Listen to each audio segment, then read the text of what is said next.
"Get up, you foolish girl. I can't believe you are still lying down by this time." That was Madame Nkechi lashing at Dora in her sleep as she usually does. Startled, Dora got up from the tiny wooden bed, paving round the room aimlessly as a fraction of her consciousness has been messed up in deep sleep. Paranoid by her action, Madame Nkechi served her another round of resounding slaps that echoed in her brain. "Where the hell do you think you are, that you have the impetus to sleepwalk at my present? In your father's palace?" Madame Nkechi snapped viciously. Fully awakened, frightened, and perturbed, Dora threw a bow.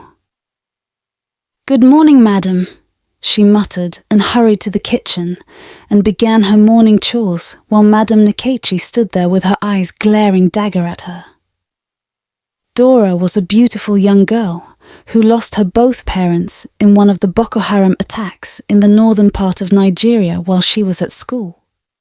Her aunty Madame Nkechi took in Dora in a family of 4, herself, her husband, and her twin daughters, who were 2 years older than the 7-year-old Dora. Ever since her parents died, Dora's life was far from easy. Every day she wakes up at 4 a.m. to start her chores and prepare her auntie's children for school while she stays at home all day, carrying out difficult domestic tasks assigned to her by her auntie. However, Madame Nkechi was not satisfied with her waking up at such an hour while her children enjoys the cozy morning sleep.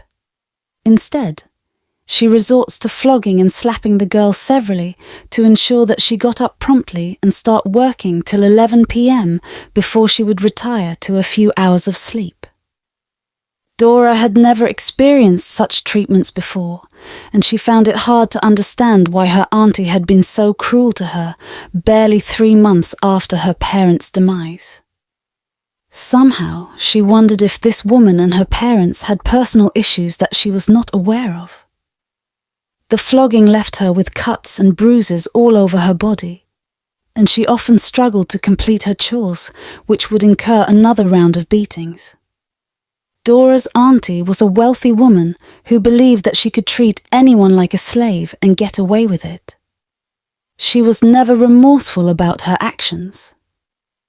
In fact, Madame Nkechi was one of these sophisticated women in town who controls everything within their reach, and their husbands were not exempted. Her only priority was herself and her daughters. She was a horror. As time went by, Dora found it increasingly difficult to cope with her situation. The maltreatment continued, and she started to develop some health problems. Her hands and feet would often swell up, and she would struggle to walk or carry out manual tasks.